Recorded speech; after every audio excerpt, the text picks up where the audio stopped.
Thank you everyone for coming to the November 2024 edition of Space Cafe Tokyo. Just curious, who's here for the first time at Space Cafe? Raise your hand. Okay, pretty good crowd. All right, so you're in for a treat. Today we actually have a very special guest. So normally our events last, we asked our speakers to go for about 40 minutes or so, but we're giving our speaker today a little extra time because he's special. So we're happy to welcome Professor Hitoshi Murayama. He is a world-renowned physicist and science communicator. So he's a professor at UC Berkeley and also the founding director of the Kavli IPMU U. So technically he's my former boss. That's right. But today he's my boss. So he's born in Japan, grew up in Germany, lives in the US. So he received his Ph.D. at the University of Tokyo. And he never managed to grow out of childlike curiosity, asking stupid questions. That's right. So who here is Japanese?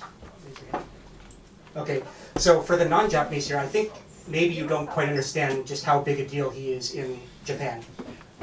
So just as an example, on the train coming here, I saw an advertisement for a thing at Tokyo Dome that he's the advisor for. So just randomly, like I wasn't planning on that at all, and it's opening tomorrow, so I think you'll talk about that. And I've also talked to several Japanese astronomers who have told me that Hitoshi is the reason that they became an astronomer, because they read his books or they saw him on TV or something. So we're very happy to have Hitoshi give a special talk for us today. So let's welcome him and take it away. Thank you, Ken, for generous introduction too. And I'm really pleased to see this place is packed. This is amazing. So I appreciate that you being here today. And I have a particular challenge tonight because I arrived back from California yesterday. This is 3 in the morning California time. To make the matter worse, I had a full glass of beer beforehand. So you'll find out if I stay awake throughout my talk. You'll see. Good luck. But anyway, so I chose this title, How Did We Come to Be? And it tried to be intentionally sounding like kind of philosophical talk in some way. But actually, this is really what we care about in doing physics and astrophysics and cosmology these days. So what I'd like to tell you today is how this kind of question is really connected to the science we do. So this question, obviously, has been talked about a long time in religions and in philosophy. And only like towards the end of the 19th century, we started asking this question, how do we come to be in a scientific context like evolutionary biology? And so we came from apes, that's one of the answers to this question. I'm not sure if your evolution is going the right way these days. But anyway, so that became a scientific question of some sort, right? And to really understand this question and come up with an answer, we need a really fancy machine like this one, time machine, so that we actually get back to the past and see where we came from. Obviously, we didn't quite make that one so far, so we use something else. And one of the something else instrument is the big telescopes, like Suguru telescopes Japanese astronomers built on Mauna Kea atop the in the Big Island of Hawaii. And what's special about these big telescopes is that the mirror is so big. This particular one has more than 8 meters in diameter, so it can collect a lot of light. And if you can collect a lot of light, you can observe really, really dim objects. And dim objects tend to be far away from us. So if looking at a galaxy several billions light years away from us, you are looking back into the past the way the universe was several billion years ago. So you can literally look back into the past. So that's kind of time machine. But I can also tell you in a moment that there's some limit how far you can look back in time. Beyond that, you need to come up with a different strategy. And one of the strategies people in Japan became very good at to build a big instruments underground. And it's kind of funny to think that to understand how the universe came to be can be done actually underground, but I tell you exactly how that works in a moment. So these are the kind of things which I would regard as a time machines we can use that we try to understand how we came to be. So that is basically the content of my talk. So just to get a sense of idea how looking far away means looking far back in time, let me start with our neighbor galaxy, Andromeda. And Andromeda galaxy is 2.5 billion light years away from us. So what that means is that if there were an alien living in Andromeda galaxy, pointing a telescope at our planet and trying to see what kind of creatures are living on this planet, they would still see us like this. This is how we were 2.5 million years ago.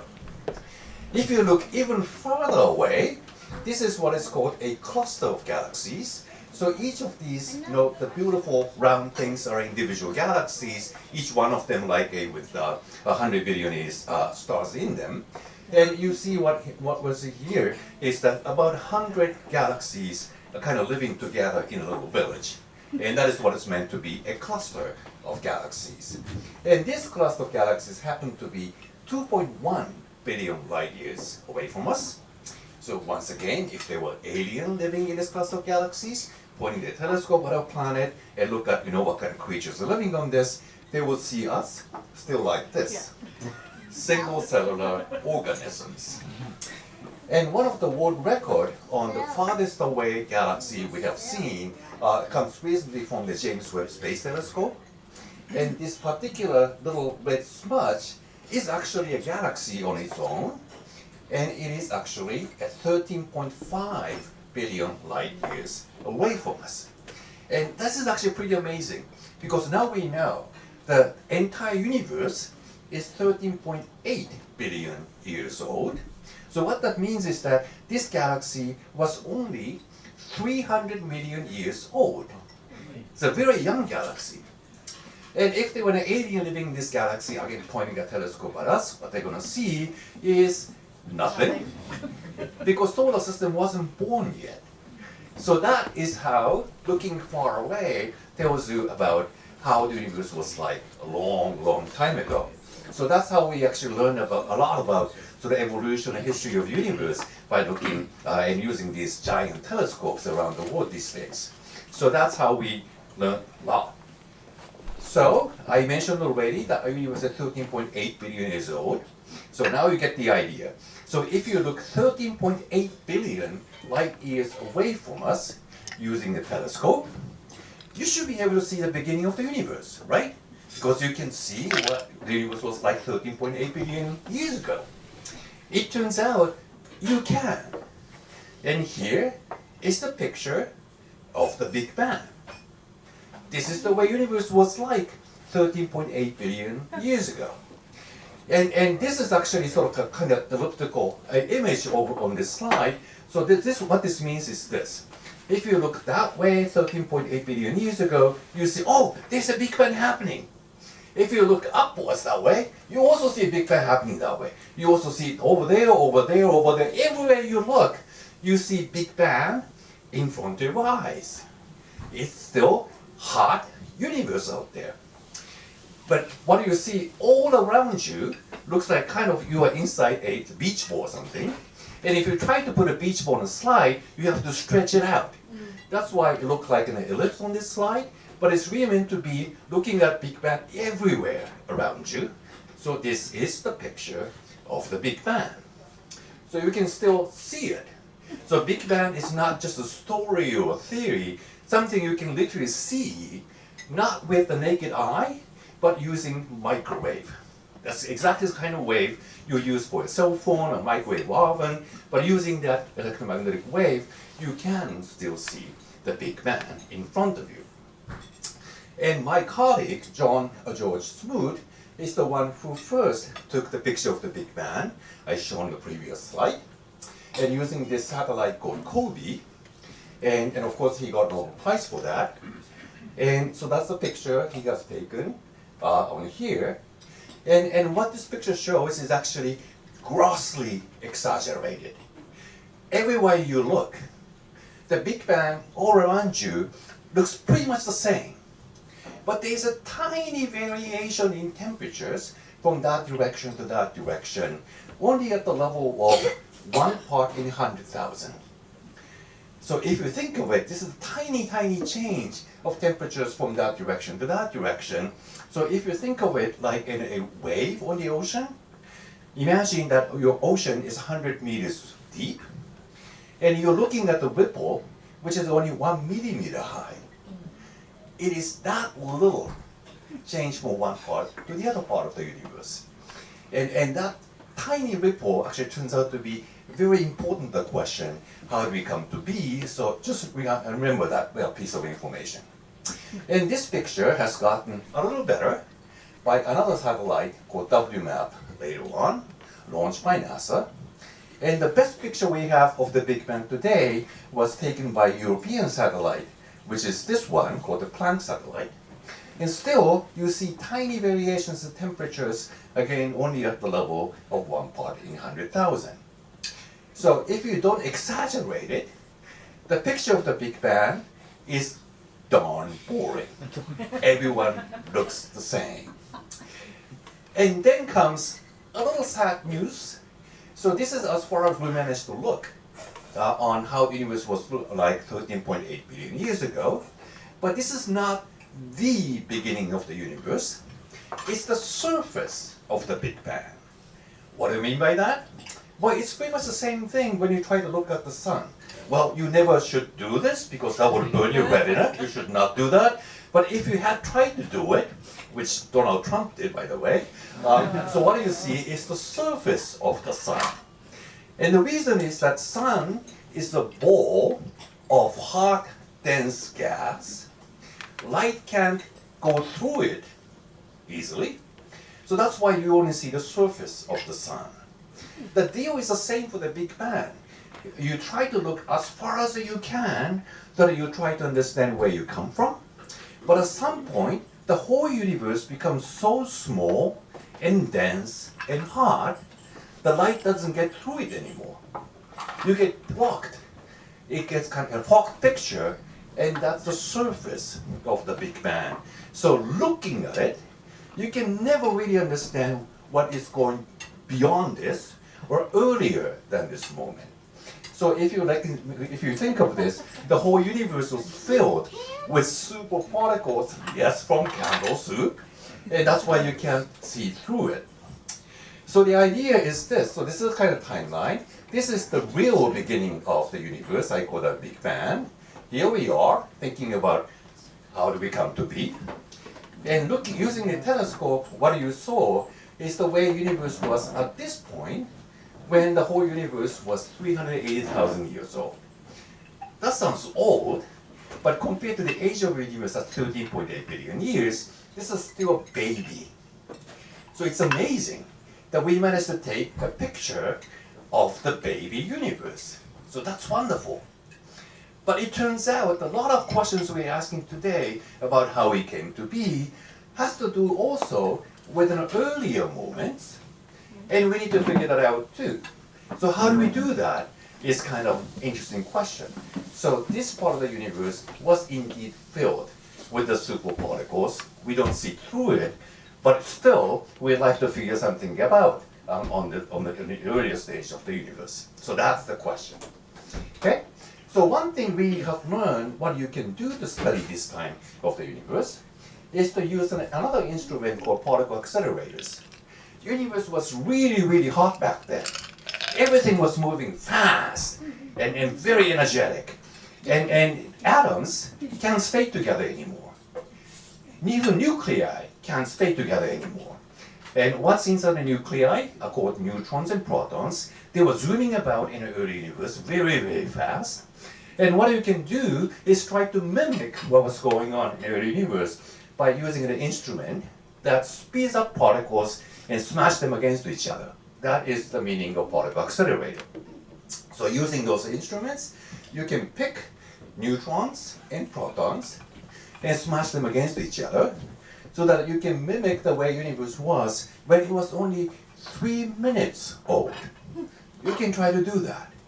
Once you do it, you find is that once in a while, these tiny microscopic particles will stick with each other, and that forms a helium. So this is the way you know how often these protons and neutrons can stick together to form helium. Then you can predict the Big Bang must have made both hydrogen and helium in 3-to-1 ratio. And that's something you can test by pointing your telescope to the sky and observe how much hydrogen and helium are there in the universe today. And that really turns out to be 3:1.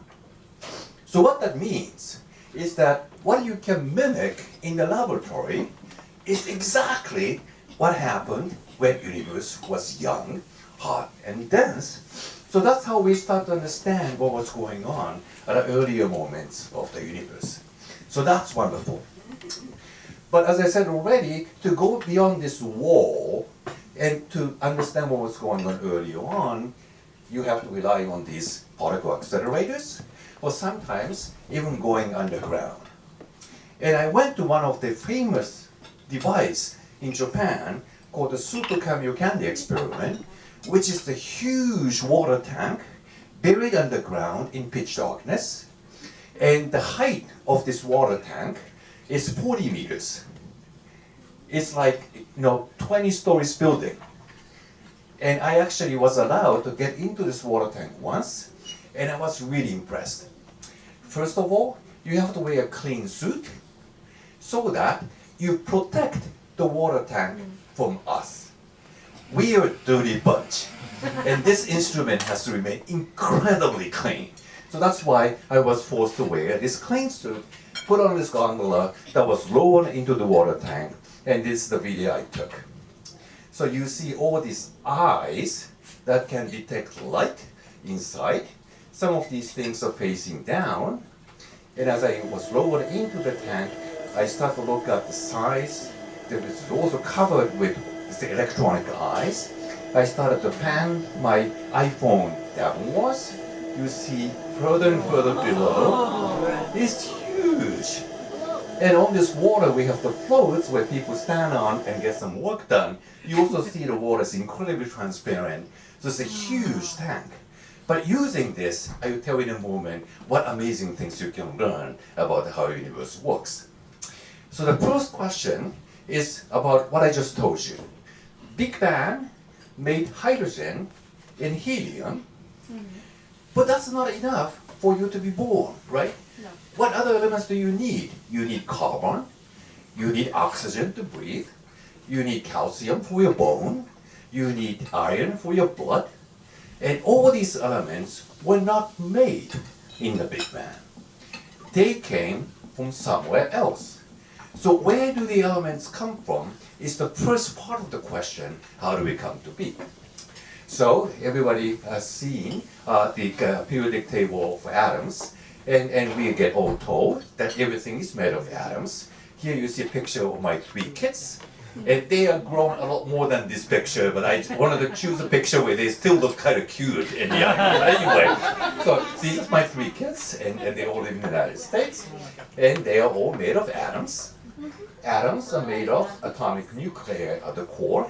The nuclei made of protons and neutrons. I told you that already. But I also told you already that at the beginning of the universe, neutrons and protons were separate and zooming about very, very fast in the hot, dense gas of the universe. So something must have happened to put them together to form these atomic nuclei so that we can have carbon and calcium to build up a body. So when and how and who did that is the first part of this question. So here's the periodic table, and Big Bang made only hydrogen and helium. Now, the one element became very famous in Japan recently, and this element, 113th element, is named nihonium because it was discovered in Japan, or Nihon. And even though I said this was discovered, what is actually meant by the discovery, it was created using these particle accelerators, which is in Riken laboratory in Saitama Prefecture. So this is in some sense a modern alchemy. You can actually make gold, if you like, using particle accelerators. But don't try that, because if you like to make gold using this, the power you have to pay is a lot more than just buying gold. So don't try that.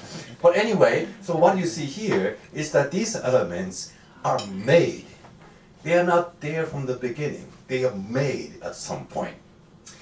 And hydrogen and helium were made in the Big Bang, but nothing beyond that really. So where and how and who made that is the question. And what you can again try to do in the laboratory is that if you take helium nuclei and smash them against each other, you see that sometimes they can become a carbon. But you also know and learn that this is incredibly rare. This couldn't have possibly happened in the Big Bang itself. It must have happened somewhere else at some other point. And people theorized that this probably happened inside stars. But how do we know that? So the star which is very the most familiar with us is of course the sun. And that also begs an interesting question, how does the sun shine? And Einstein eventually told us that the energy and mass is interchangeable. E is E energy, M is mass, C squared is just a big number. So you can change energy and mass and vice versa. And so the idea was that if you pick 4 hydrogen atoms, and under this enormous pressure at the core of the sun, you can put them together to form helium, just like what happened in the Big Bang itself. And that can produce energy, because you actually end up losing mass. So if you put all the mass before the reaction together, and compared to all the mass put together after the reaction, I put that on a scale, somehow you manage to lose mass. And that sounds great. I hope to actually do that to my body. I can lose mass. Unfortunately, that's very difficult. But the point here is that how much mass you lost can turn into energy. So to explain all the energy coming from the sun is doing something really amazing, because it is shedding 4 million tons of mass every second. That's amazing. Of course, sun is much, much heavier than that, so it doesn't really care about how much mass it's shedding, but that's what's actually happening in the sun, so we believe. So how do we actually know that? So it turns out that when this reaction happens, this reaction produces a byproduct called neutrinos. They are ghostly, tiny, neutral particles that is so weakly interacting with everything else, it's so shy that it can get out and stream off the sun without any problems. I told you that light doesn't penetrate through the sun, but neutrinos can. So what it means is that you can't see what's going on inside the sun using any telescopes, but if you manage to grab these neutrinos streaming out from the center of the sun, you can actually look into the sun. And that's exactly this huge water tank actually managed to do. So it turns out that the sun is producing so many neutrinos that there are about 1 trillion neutrinos going through your body every second. And even during the night, what is right now, the neutrons can stream through our planet without any problems. So even right now, trillions of them going through your body. Does any of you feel that? Wind of neutrons coming from the sun? When asked the question in Berkeley, somebody always raises his hand, but anyway, the people in Japan are much more serious, I guess. So that's what's happening right now. So if you actually build this huge target, even though neutrons are so shy, some of them managed to leave some trace that they came through this water tank. And they did. So even with this huge tank, with so many neutrinos going through your body every second, there are only like 10 of them leaving some trace a day.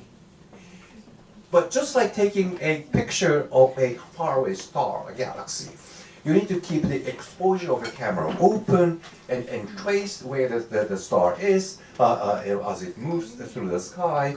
You manage to eventually get some enough light to get a picture of the star or galaxy. In the same way, these guys kept the exposure open for 5 years and eventually managed to take a picture of the sun.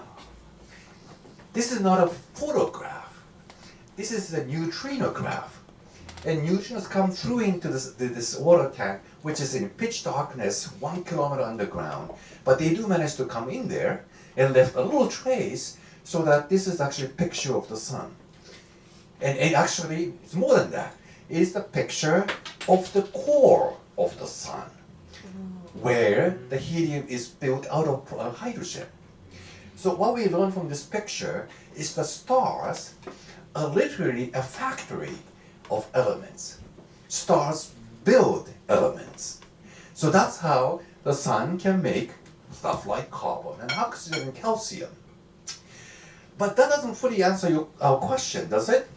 Because if the elements are made inside the stars, but if they stay there, that wouldn't be the ingredients for a recipe to build us.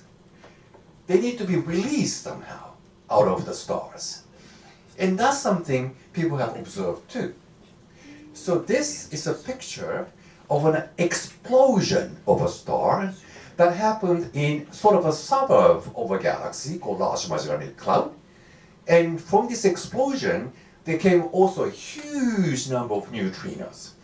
And the predecessor of the super Kamiokande, which was not super, it was just Kamiokande, actually managed to observe those neutrinos after they traveled over 160,000 light years. And so that was amazing. So I kept telling you that neutrinos are very shy, they interact so little. So for this experiment, they were looking for neutrinos, and all they got was just a noise for most of the time. But for an instant, they see a burst of neutrinos. But even this burst is only 11 of them, but nonetheless it was a burst. Something explosive must have happened. And when the astronomers look at the sky, they, lo and behold, discovered that there was a star that exploded. And for this discovery, the Professor Koshiba from University of Tokyo received Nobel Prize because this was a really amazing discovery. What was amazing about it is that, if the noise is high, even this bird got buried under the noise, and they wouldn't have been able to make it out of it. So it turned out that up to a month before this major discovery, noise was way too high, that they couldn't possibly see this burst of neutrinos coming from the exploding star. On the other hand, a month after this discovery, Koshiba had a mandatory retirement, so there was only a 2-month window for him to be able to discover this. And the star exploded exactly 160,000 years before this 2 years window, so he managed to observe this burst of neutrinos coming from it. He had tremendous luck. But no matter what lucky guy he was, this was the time when we learned that this faraway star also burned atoms and built bigger atoms. So that's something we have learned. And in addition to that, this star managed to explode. So what that means is this. So Big Bang made only hydrogen and helium. The first stars were made only out of hydrogen and helium. But as the stars burn, they start to build bigger and bigger atoms at the core.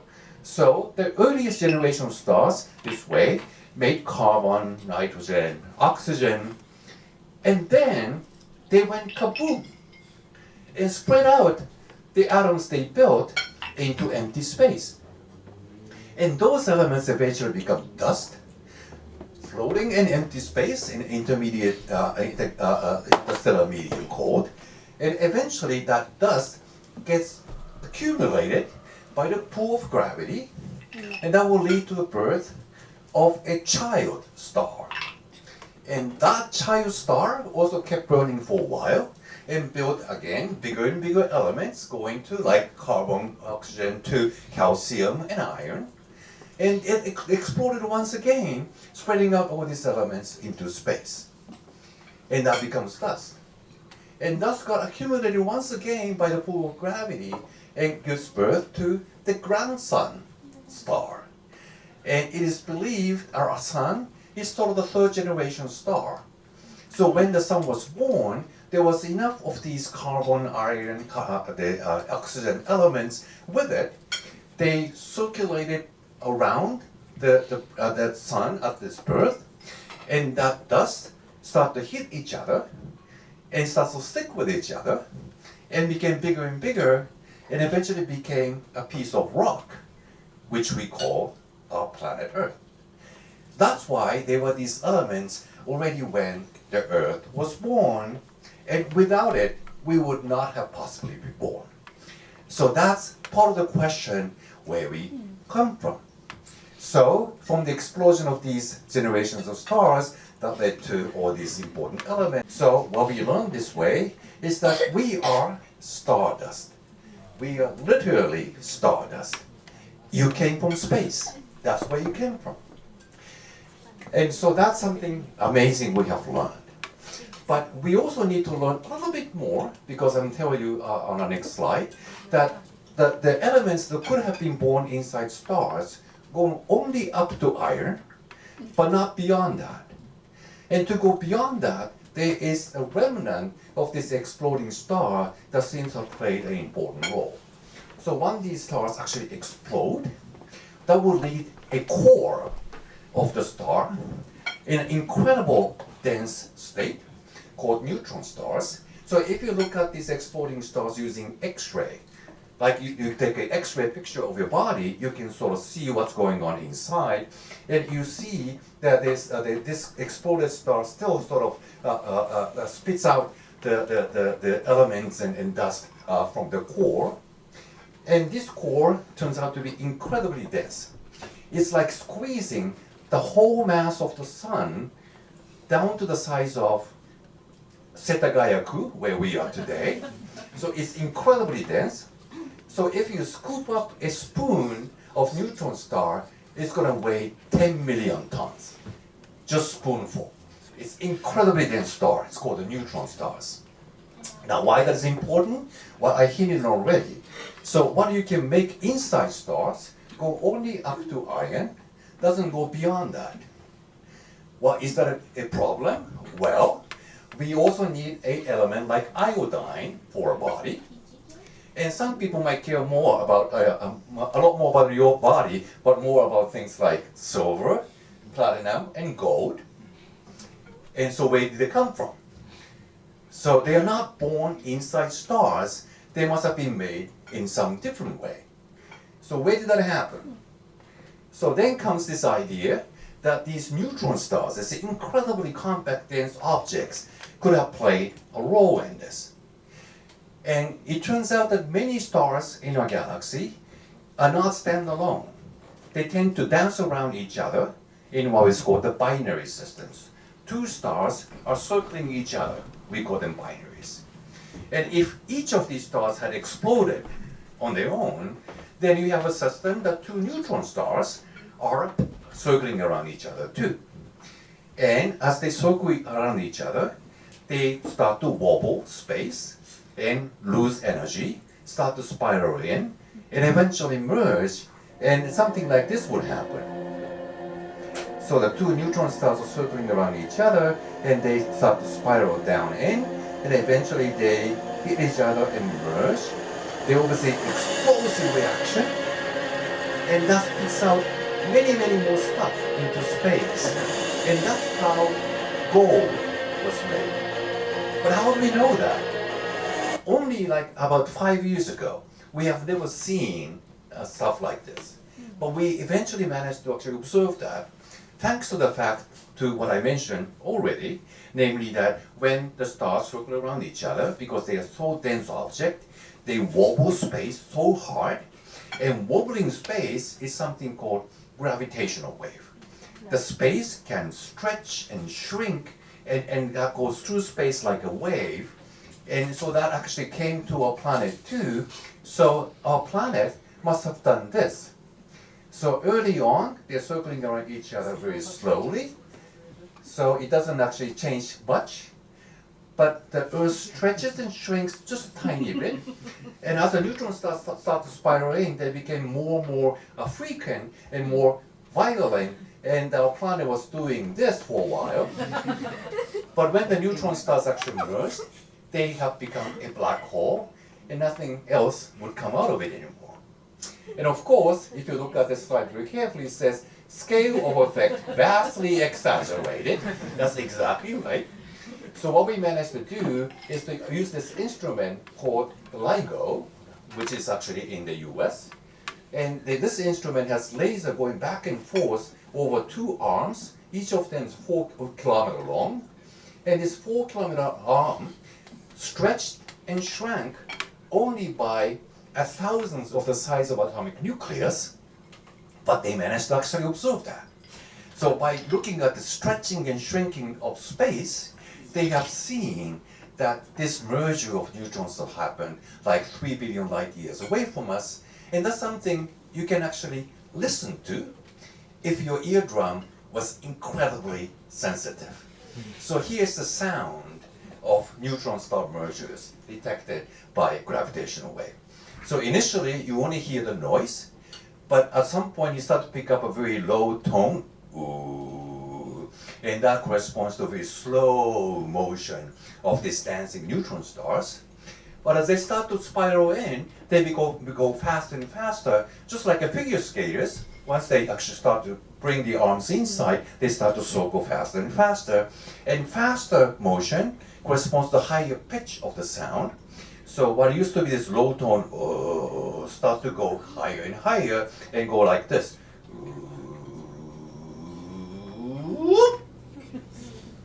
It's called chirp. So listen carefully.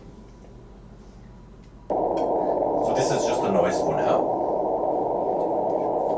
And once you get around here, start picking up a very low tone. And the vertical height corresponds to the pitch of the sound.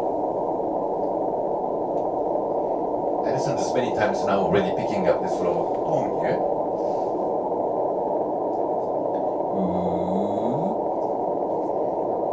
Now you can hear clearly.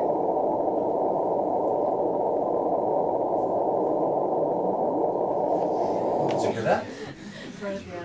That's the moment gold was made. Let's listen to it once again, just to make sure that you pick it up. If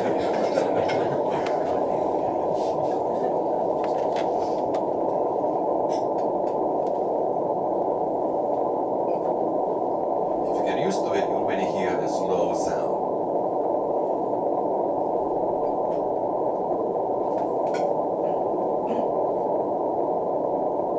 Now it gets clearer.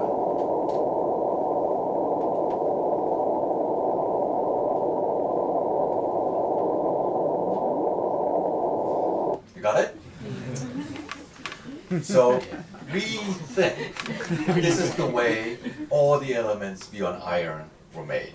But this is only one event so far. We need to find more and more of these to make sure that it can create enough of these elements, like gold, we love.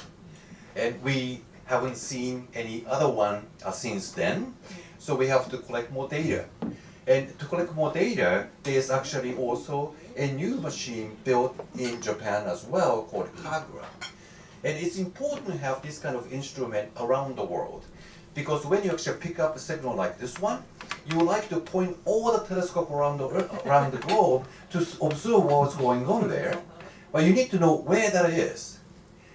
To learn where that is, what you do is a triangulation. If you have multiple instruments around the globe, 2 in US, 1 in Europe, and 1 in Japan, they are sort of, the best triangle you can think of, then you can get enough information about where the signal came from, so that you can really point all the telescope to observe what's going on there. So this instrument is going to be very important to get more and more events like this one, so we can learn where the elements come from. So this is but a great beginning. Now we have learned a great deal from this just one single event, and we hope to learn more now that Kagura is there to help us along. So this is the first part of the question, how do we come to be? But having learned where the elements come to be, and they came from stars, the next question obviously is where the stars come from. Who made the stars? But once you get to this question, we have to say we actually don't know the answer to that. Because what we think is that who made the stars is the mysterious form of matter called dark matter. We actually don't know what that is. But without dark matter, the stars were not born, and hence we were not born either. So if you think of, what actually makes us think that such a strange form of matter exists, first look at this picture of our own Milky Way galaxy, and this good heavens turns out to be somewhere around here. And we are not at the center of the galaxy, we're actually quite a far away suburb, 28,000 light years away from the center. And because we are not at the center, it turns out that our sun or solar system as a whole revolves inside the galaxy, it turns out at a pretty incredible speed, 220 kilometers per second. You know, if you think about it, you can get to Sendai in 1 second. It's an incredible speed. And if we're moving that kind of incredible speed, you start to wonder, why don't we get out of the galaxy and start to float in empty space billions of years ago? Somebody is keeping us inside the galaxy. Something is pulling us inside. And of course, our galaxy has a lot of stars in it. They exert gravity on us. But the stars is something you can see in a telescope. You can count them up and see if there was enough gravitational pull so that we can stay happily inside the galaxy. And the answer turned out to be no, no way. There aren't enough stars to keep us inside the galaxy. But we are still inside. So what that means is that there's something, not stars, something we don't see in our telescopes that are pulling us within the galaxy so we can stay happily inside. So what we learn from this kind of observation is that, you know, we used to think galaxy is a collection of stars, but far from it. A galaxy is just some stars sprinkled inside an ocean of dark matter. A galaxy stretches over 100,000 years, I mentioned it already, and the dark matter would stretch even farther away, like a million light years. But this is actually the true picture of the galaxies.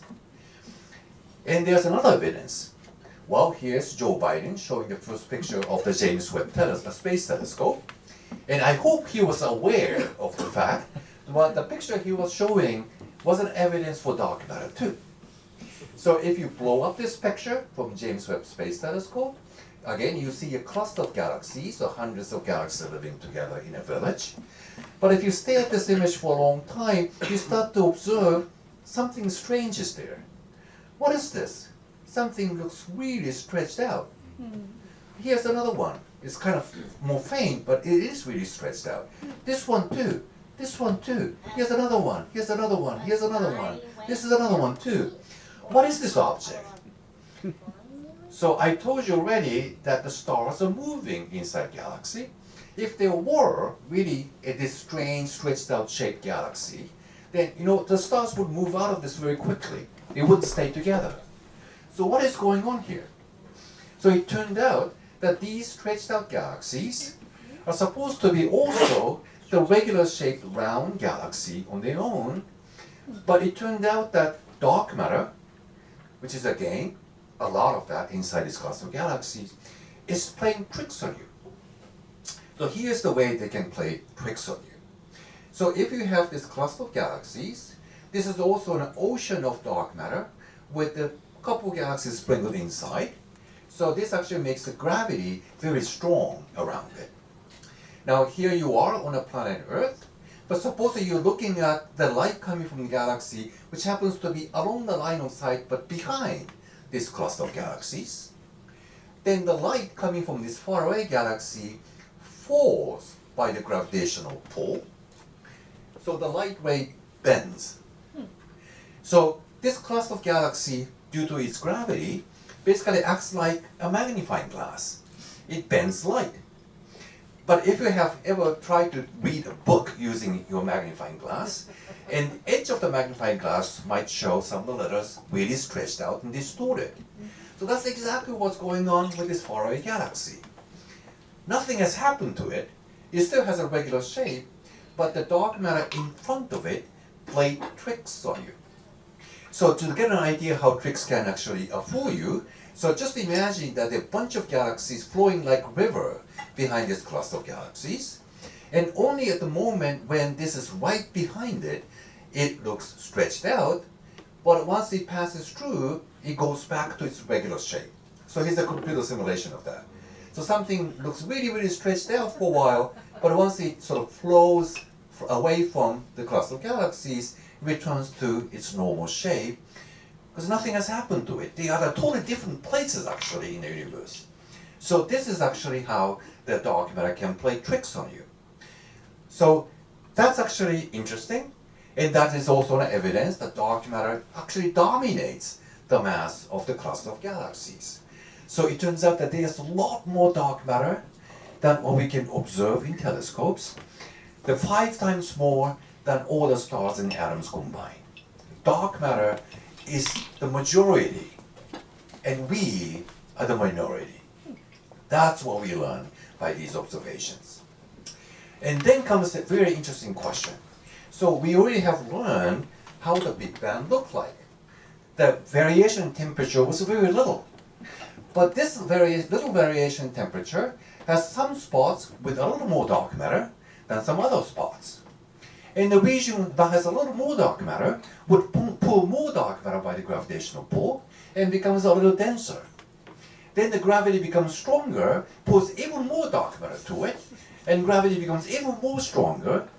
And while it keeps doing it, you start to build up the contrast.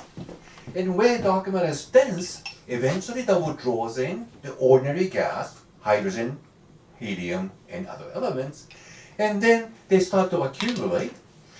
But unlike dark matter, ordinary gas will interact with each other, emits light, cools down, and eventually collapses to form stars and galaxies, and hence us. But in a computer simulation, you can study a wrong kind of universe that doesn't have dark matter in it, and you find that 13.8 billion later, nothing. No stars, no galaxies, no us. So what you see from this computer simulation, that is really dark matter that assembled stars and us. So I personally regard dark matter as my mom because she made me. But I never met her. We got separated at birth. So I really would like to see her and thank her, but I haven't managed to do that. But using this technique of magnifying glass, we can tell where dark matter is at the least.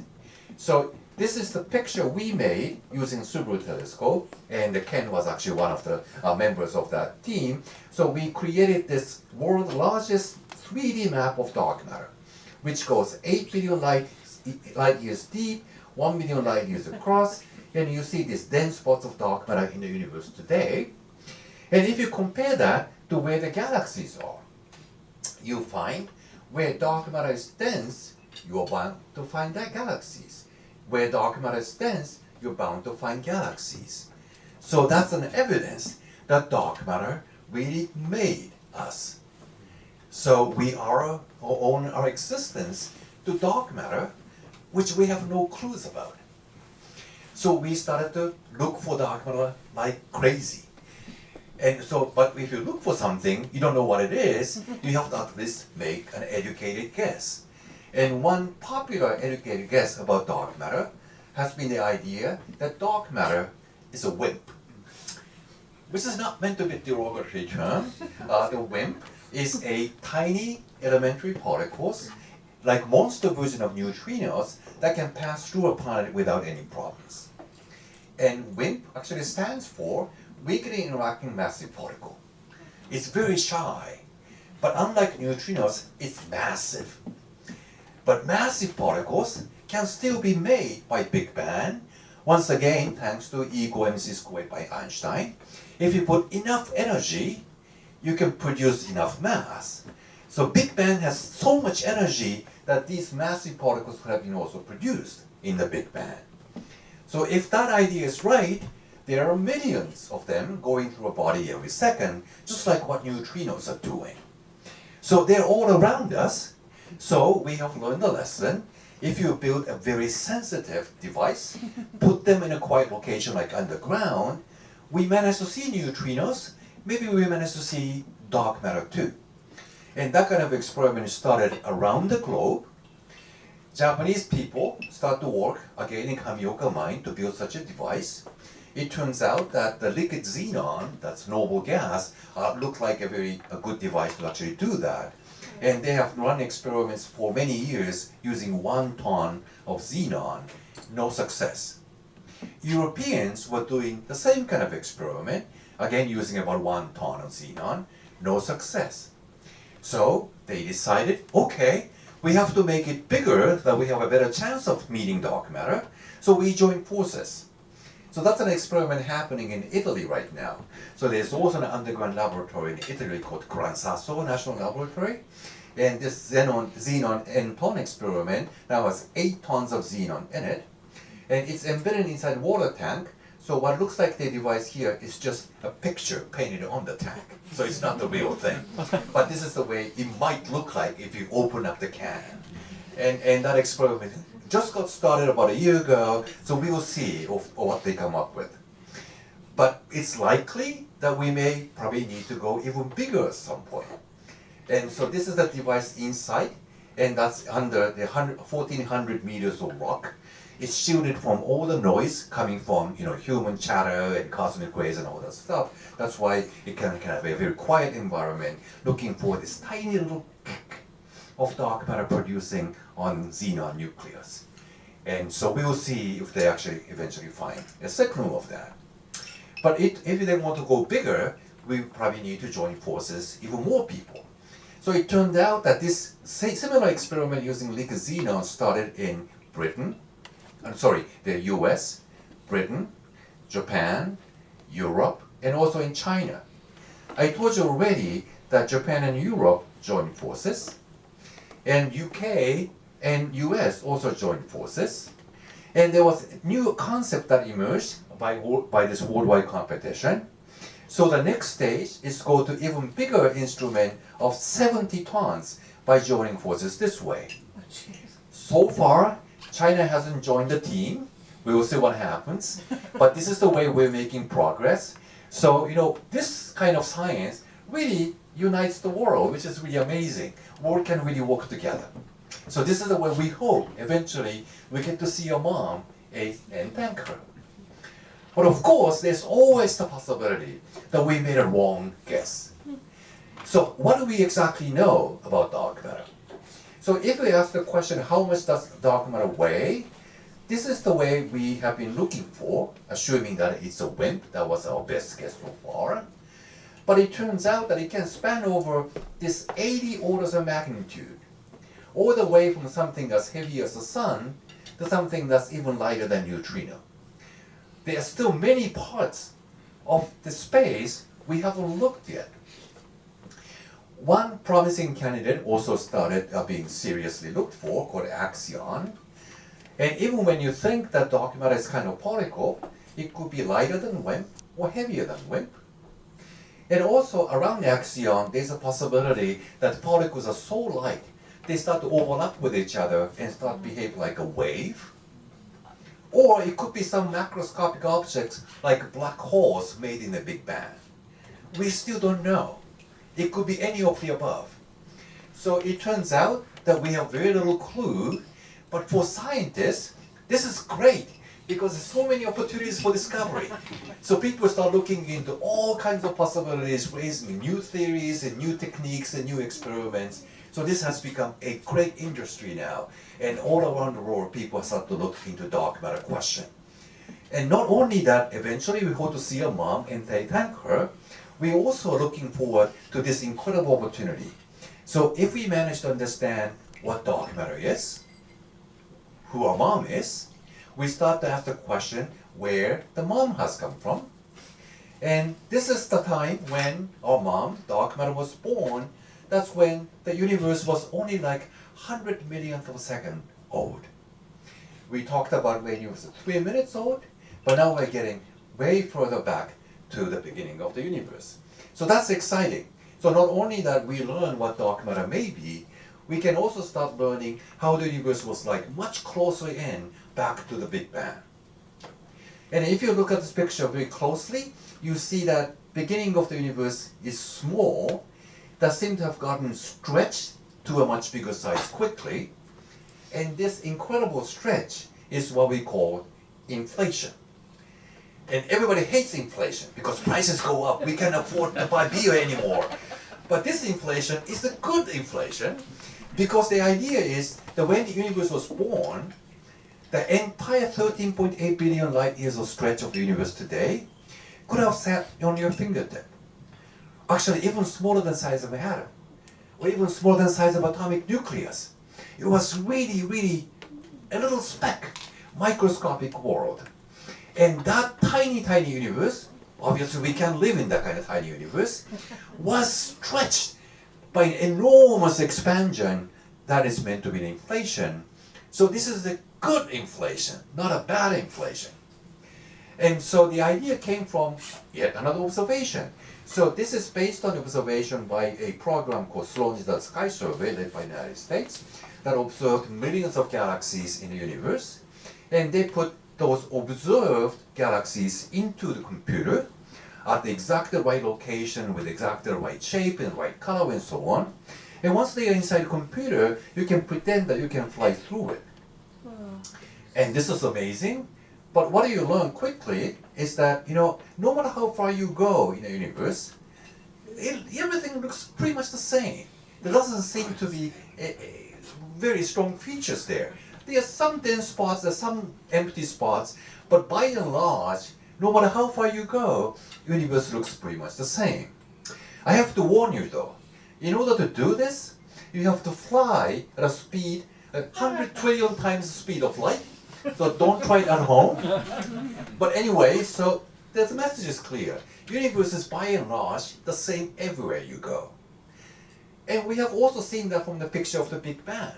I told you that this picture was made by looking at the Big Bang in all directions around you. And even though this is extremely exaggerated, it actually looks very bland and boring. But how could that be? How is that possible? Because the light from Big Bang from that direction managed to just arrive at us. Didn't have time to arrive at over there. How did they manage to make exactly the same temperature if they haven't talked to each other yet? That's weird. How did they arrange themselves to have exactly the same temperature? Once you actually start asking the question, the answer is pretty obvious, right? It's sort of like discovering two remote islands on a planet. But once you go there, the inhabitants seem to speak the same language. You don't need to be anthropologists to come up with a theory. Oh, they came from the same place. They must have talked to each other before then. It's the same idea here. If every direction of the universe has exactly the same temperature, at level 1 part in 100,000, it's not even language. It's the same dialect and the same accent. They must have talked to each other. They must have been together at some point. They could all talk to each other and come up with an agreement what temperature they're supposed to have. They got separated by this incredible inflation, but they kept their promise. That's how they managed to all have the same temperature in every direction you look. That was the idea of inflation. To make that happen, you need something really incredible. The universe, which is as small as a virus, must have stretched to the size of galaxy in an instant. That's an amazing expansion. But while he was doing that, universe was tiny. And tiny world is governed by the laws of physics called quantum mechanics. And you hear about quantum computer a lot in news these days, a very strange behavior of physical laws. And it has something called uncertainty principles. The energy can go in and out of the vacuum without any problem. So while the universe was inflating, while the universe was tiny, energy was bubbling in and out. And this bubbling in and out energy got printed on the universe. That's how this picture of the Big Bang came to be. And this tiny variation I told you got nurtured and grown by dark matter so that we could have been born. So inflation actually sowed the seeds that was nurtured and grown by dark matter later on. So I personally regard inflation as my dad because it has sown seeds for us to be born later on. So I would like to see that too. How do we do that? So the idea is that if you observe this light coming from a Big Bang very, very carefully, you might see the impact of this, what we call the quantum fluctuations, imprinted on it. And to do that, we need even more sensitive experiments. So the US proposed to place instruments, one in Chile up on the Andes, where we basically have no air, And also at the South Pole, it turns out the South Pole is very at high altitude, like 4,000 meters too. So the rock itself is like 1,000 meters high, and on top of it you have a 3,000 meters of ice sheet. So it's actually pretty high altitude, and also air is thin. And a good thing about South Pole is that if you build a dish like this facing up, Earth rotates, but the South Pole, it rotates but still facing the same patch of sky, so you can get a very deep exposure to take data. And also in Japan, JAXA already approved this project for launching a satellite called Lightbird, so that it can actually scan the entire space to get a sort of complementary piece of data. And combination of all these may allow us to actually peek back into the inflation itself. So the way it works is the following. So here's the inflation. And when the universe was getting bigger and bigger at an incredible breakneck speed, just imagine that you're stretching a sheet of rubber or something. If you do that, the rubber sheet starts to wobble. Wobbling space is the gravitational wave we talked about. And that gravitational wave is even more shy than neutrinos or dark matter. It can penetrate through this hot, dense gas of the early universe without any problem. And that gravitational wave would also wobble light coming from the Big Bang. That starts to rotate in one particular fashion. And that's something you may be able to make out by combining these experiments that are being discussed right now. Then you have basically observed the tiny, tiny universe at the very beginning. And we learn how the universe came to be. So at least that's the idea. And we hope to actually do that in the next decade or so. In addition, we also would like to understand where the universe is going. What is the fate of the universe? Is it going to have an end? Or does it keep going forever? Well, we don't know the answer to that either. And for that, we are actually also conducting various observations. And this PFS, Prime Focus Spectrograph project on the Subaru telescope, is I'm the PI of that project, and many people working in Japan in astronomy have joined forces to actually do that together. So to put all this story together, I'd like to play a video clip done by George Wood, who took this picture of the Big Bang for the first time. And after he got Nobel Prize, he decided to reenact the Big Bang using the marching band of Berkeley, California. So here we go. I really admired the band, and so when they said we wanted to react to the Big Bang with the guys from your lab, I said, no way, I want the band. Okay, so now I got to tell you what the Big Bang is so you guys can do this before the sun goes down. Okay, so the idea is everything in the early universe was packed together very densely. It may have gone for infinite. We don't have infinite people, so we just have to use what we got. And everything stretched, right? Everything got bigger. And the further away you are, the faster you go. So we're going to want to start at the beginning with everybody packed dense and jostling around and playing high tempo. Here's the tiny universe. Then at the mark, everybody moves. Here's the inflation. The people on the outside moving faster than the people on the inside, and there's a little bit of irregular motion. So I know you can do this, right? And then what happens is you're going to coalesce together in groups of 6, right? So you have to find 6 buddies, and half of you are going to form spiral galaxies. 3 people facing one way, 3 the other, and you rotate slowly as you move out. And the other half form elliptical galaxies, which are round blobs that keep moving out. Is a spiral galaxy. Now, there's a brass section out there called tubas. They make a really spectacular spiral galaxies, a really big one, like our own galaxy or like Andromeda. So you guys get to be near the middle, and you get to make a really cool, you don't have to run out so fast, but you get to be able to orient where half is facing the other way, and you get to rotate with a sort of twist up. And you're like the centerpiece of this whole thing. Go tubas. Great guys. That's how we came to be. But you gotta remember, 80% of people here, you don't see them because they are dark matter. And George himself is sitting at the very center of a Milky Way galaxy. So he's actually a supermassive black hole. It's 4 million times our sun. But anyway, that's the way it is. So what we like to do is to really make sure that we got this right by doing more measurements, more observations, more experiments. And we will see who dark matter turns out to be and what exactly was the inflation. So I get to see my mom in that. So to finish up the story, this is actually a very impressive video I've seen from JAXA. And they sent a probe called Kaguya who went to the other side of the moon. And when it's on the other side, this probe Kaguya cannot see our planet. But as it circles around, it starts to slowly see the Earth again. And this is the video called the Earthrise. Not the sunrise, but the Earthrise. And I found this really stunning. Looking at it, our planet is a tiny bit of rock. But it's beautiful. And 88 billion people are living on it, fighting with each other, destroying the environment. What are we doing? And once you get this perspective and looking at a planet from outside, you start to appreciate, no, we should be able to work together and protect the environment better.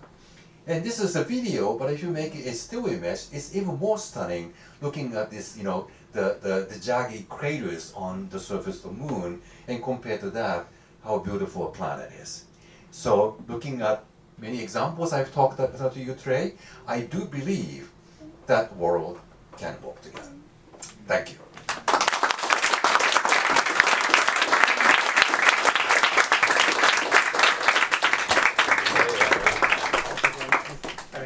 Thank you, that was a great talk, Hitoshi. So we're gonna have some question and answers, so please raise your hand and I'll call on you. Let's start right there. Yes. So the universe as it is right now is made of the elements that exist now, but new elements are going to be created, aren't there? That's right, that's right. And so how is the future going to be, material-wise?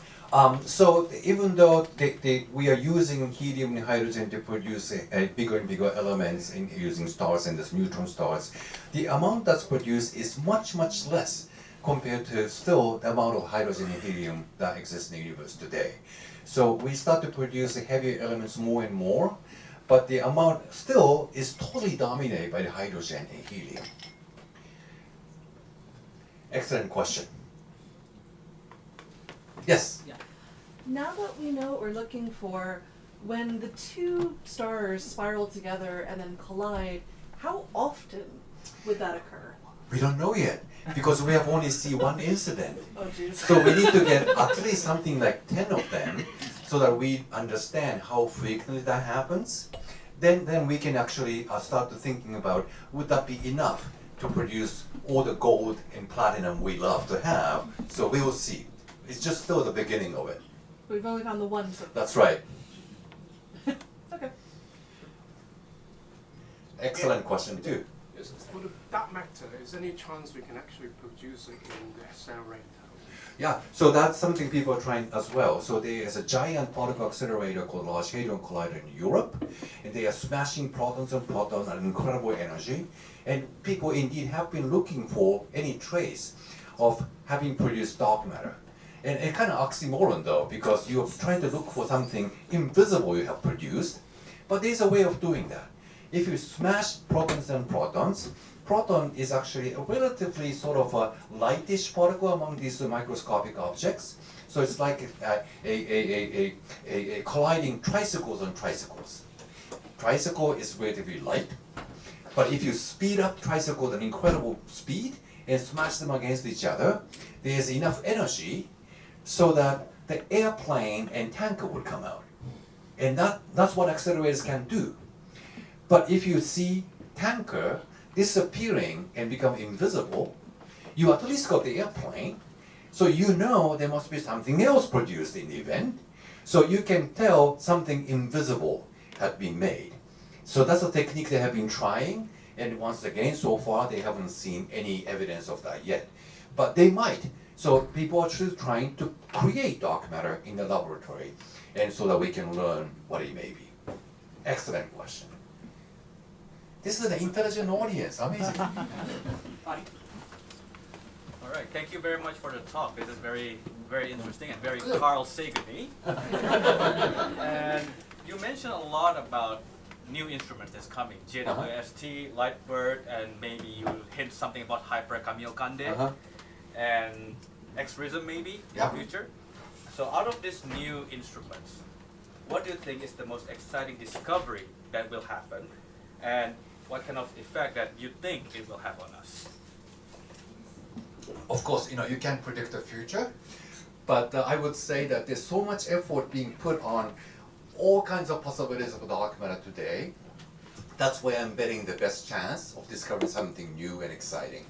So in principle, these experiments are being together basically today. So on a few year to 10-year time scale, we start getting a wealth of data.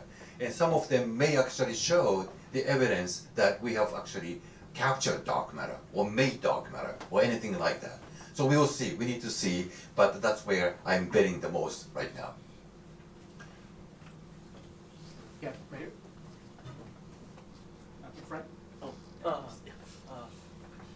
Is it possible to realize when we reach the edge to the is it possible to know where is the edge of space? So you mentioned space is really homogeneous, but I think maybe there must be edge of space. Is it possible to reach to, or is it possible to know how? Yeah, that's a great question too. So it is possible, but most of us think that's unlikely. So think about what people used to think about our planet. If you go far enough, there is a cliff and you fall off, there may be a fall. That's the end of the earth, but there wasn't. If you keep going, you just come back. The universe might be like that too. If you keep going, and eventually you might come back from the other side after traveling for trillion light years, but it might look like this. Or it may go on forever. Right now, to the extent we think we know, there is no evidence that something is abruptly going to end about the spatial extent of the universe. So it is probably either one of them. Is it infinite or just circles around? But we don't really know though. Yeah. Excellent question too. Excuse me, continue with that question. Can you come back to the moment this form of the universe when you have a cone?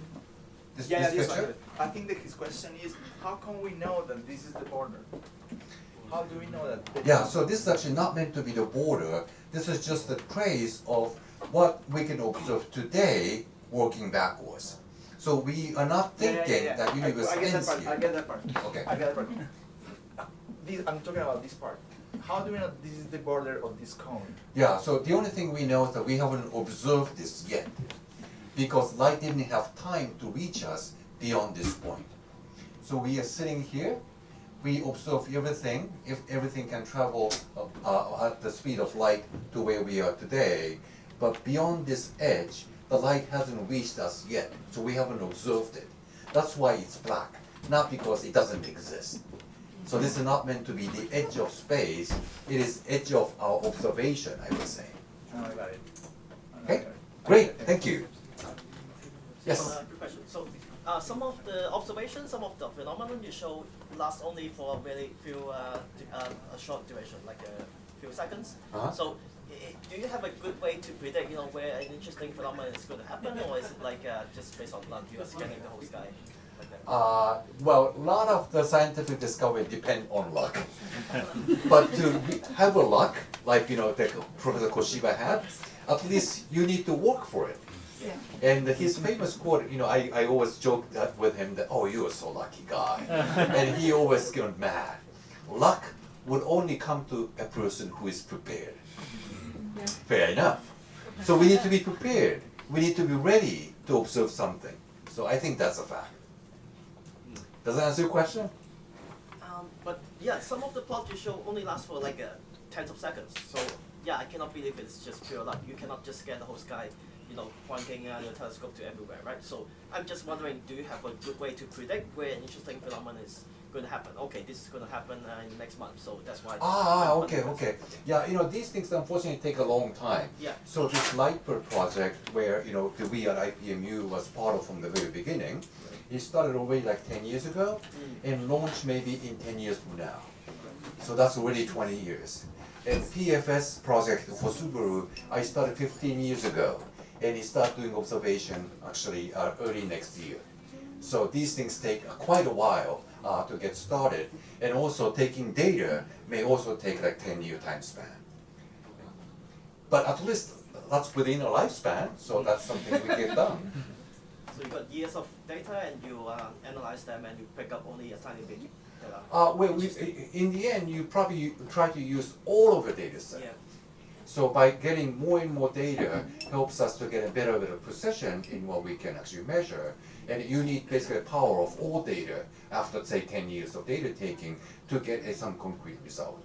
Not just a single portion of it, but the whole of the data set. Yeah, makes sense.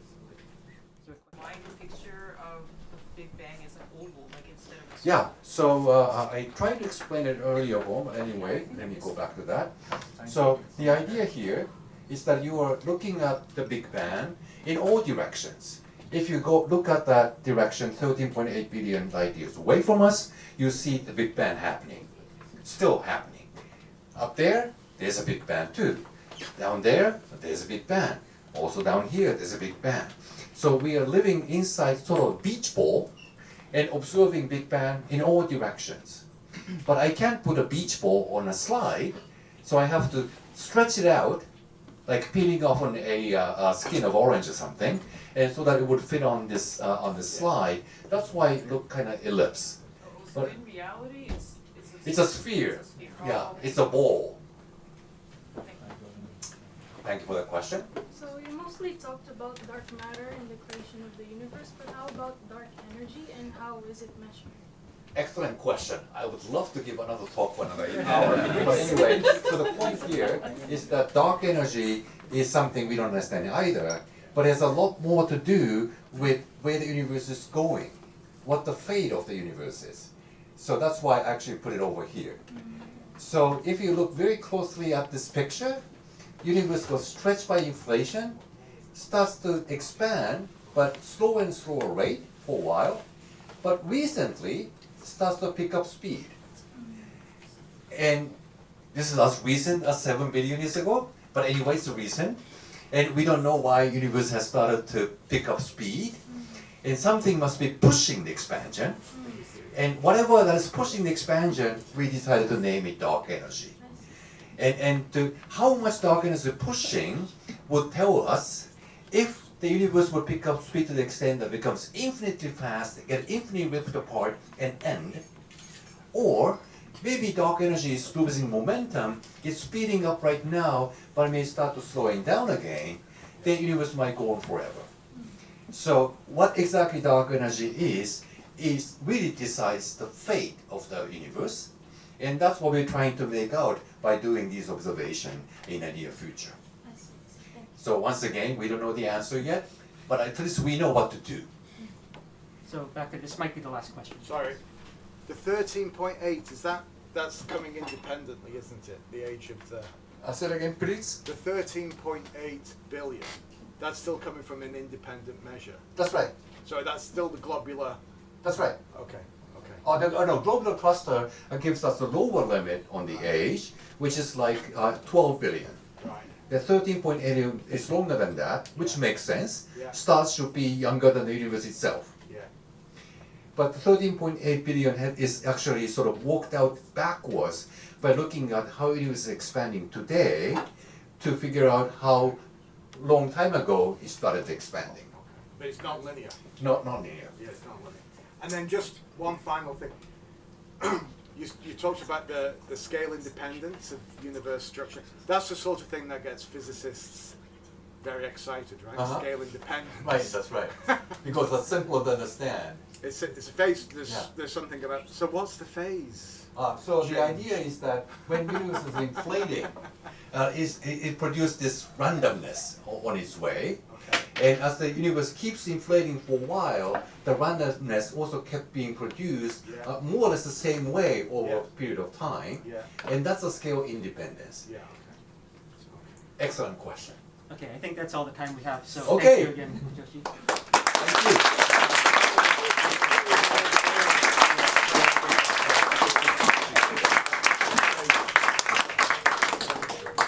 Okay, so we're going to end with a few announcements. I recently oversaw a project at Tokyo Dome, which actually allows you to go on a trip to the moon. Oh, whoa. And there was a press event today, and official launch is tomorrow. Yeah? So if you actually buy a ticket and go there, this is the virtual reality that you can really experience flying all the way to the moon and walk on it. And you can even take pictures yourself using the VR system, so that's what I did today, including some selfie. So this is an incredible exhibit, so I just wanted to mention that. So it's called Thank You, T-E-N-Q, Travelium, Thank You. Until when is it running? Oh, this is meant to run forever, until the universe ends. All right, thank you very much. Okay, so let's go through some last announcements. Okay, so for those first timers, we're at Space Cafe Tokyo. We do events here. We try to do it every month, although we will not have one next month, so next one will be in January. We're always here at Good Heavens, so please support the bar, buy another drink, buy more food. Follow them on social media, so they have a Facebook page and Instagram page. And the food here is pretty good. I recommend the fish and chips. They have some upcoming events that we're going to advertise. So a week from today is Thanksgiving in the U.S., so they're going to have a Thanksgiving dinner, despite being a British pub. But if you're interested in that, come here next Thursday starting at 5 p.m. On December 1st, which is Sunday, they have their charity quiz night. So December 5th, 6th, and 7th, they have guitarist Zane Carney. And I was just told they have a special deal where normally you have to pay 3,900 yen for a ticket, but if you reserve today at the bar, you can get it for 3,000. So take advantage of that deal. December 21st, 22nd, 24th is their Christmas dinner. And every Sunday from 1 p.m. onward, they do their Sunday roast. So if you're interested in any of these events, either talk to the bar or just show up on one of these days. Okay, so I'm going to advertise a few other events. So Nerd Night is our partner event. They're in Sugamo, and their next event is going to be on December 13th. So they have two speakers. It's going to be about robot design and how it relates to anime. And the second speaker is about study-based life extension for lazy nerds. So yeah, if you like this type of event, please check out Nerd Night. You can follow them on their social media here, Facebook and Meetup. I want to advertise also our friends at Riken. They have this blog called It Ain't Magic, where they do science communication and a lot of interesting stuff going on at Riken, and also they'll occasionally do articles about us, so that's always nice. Sorry, do you want to take a picture of that? I was trying to get the QR code. Oh, okay. Ken, Yep. you do know the next one is date 16th. Okay, I'll announce. Okay, so the next Space Cafe event will be January 16th, apparently. Do we know the speaker? Yeah, Caleb from NASA Ames. Okay, someone from NASA Ames. Yeah. So it'll be January 16th, right here at Good Heavens, same time. That's a Thursday? Thursday, okay, cool. Okay, so follow us on social media to get information on our future events. And if you haven't done so yet, please sign in using the QR code here. And so, yeah, just introduce the Space Cafe Tokyo team if you haven't met us. So that's Talina right there. Mayuko behind the camera. I'm Ken. Our usual photographer, Chase, is not here today, but he's usually the one taking the video. And so if you're going to stick around, please feel free to come talk to Hitoshi if you have more questions.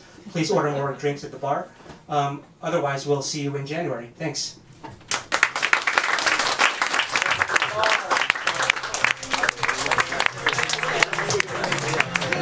Stay awake. No, this one is for. Let me get for her. before I answer the question.